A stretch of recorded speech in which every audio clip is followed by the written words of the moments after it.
America में एक बार फिर H1B वीजा को लेकर बड़ी बहस छिड़ गई है और इस बार इसका असर सबसे ज्यादा भारत पर पड़ सकता है।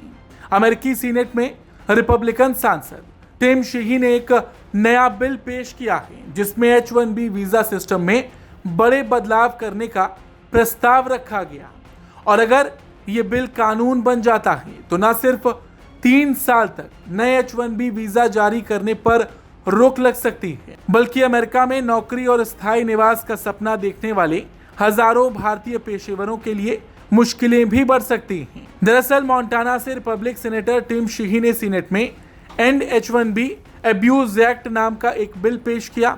उनका कहना है कि H1B वीजा प्रोग्राम की शुरुआत अमेरिकी कंपनियों में विशेषज्ञ कर्मचारियों की कमी को पूरा करने के लिए की गई थी, लेकिन अब इसका इस्तेमाल कम लागत पर विदेशी कर्मचारियों को लाकर अमेरिकी नागरिकों की नौकरियां प्रभावित करने के लिए किया जा रहा है। शीही का कहना है कि अमेरिका को ऐसे वीजा जारी नहीं करने चाहिए जो अमेरिकी कर्मचारियों के अधिकारों और रोजगार के अवसरों को कमजोर करे। टिम शीही ने अपने बयान में कहा कि उनका प्रस्तावित कानून H1B प्रोग्राम को उसके मूल उद्देश्य तक वापस ले जाएगा। उनके मुताबिक इस बिल का मकसद अमेरिकी कर्मचारियों को प्राथमिकता देना, वीजा सिस्टम के कथित दुरुपयोग को रोकना और राष्ट्रीय सुरक्षा से जुड़े जोखिमों को कम करना है। उन्होंने दावा किया कि कई सालों से ये प्रोग्राम पर्याप्त निगरानी और सख्त नियमों के बिना चल रहा है, इसलिए अब इसमें बड़े सुधार की जरूरत है।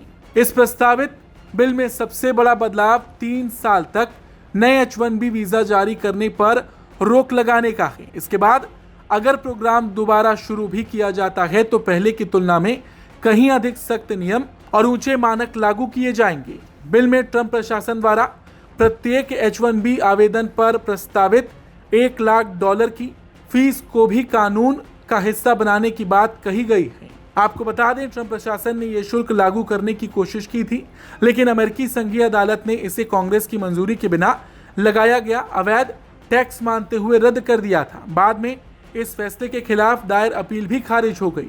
बिल में H1B सिस्टम को पूरी तरह बदलने के कई और प्रस्ताव भी शामिल हैं। इसमें मौजूदा रैंडम लॉटरी सिस्टम को खत्म कर सैलरी आधारित चयन प्रणाली लागू करने की बात कही गई ताकि अधिक वेतन वाले और उच्च कौशल वाले आवेदकों को प्राथमिकता मिले। इसके अलावा एक साथ कई कंपनियों में H1B पर काम करने की व्यवस्था और थर्ड पार्टी स्टाफिंग एजेंसियों के जरिए कर्मचारियों की नियुक्ति पर भी रोक लगाने का प्रस्ताव है। वहीं इस बिल में H1B वीजा धारकों के लिए मौजूद डुअल इंटेंट व्यवस्था को खत्म करने की बात कही गई।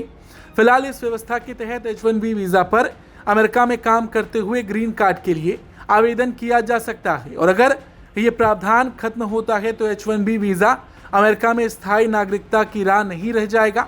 इसके अलावा H1B और अन्य H श्रेणी के वीजा धारकों को अपने आश्रितों को अमेरिका लाने से रोकने का भी प्रस्ताव रखा गया है। बिल में विदेशी छात्रों के लिए भी बड़ा बदलाव प्रस्तावित किया गया। ऑपरेशनल प्रैक्टिकल ट्रेनिंग OPT जैसे कार्यक्रमों को समाप्त करने की बात कही गई।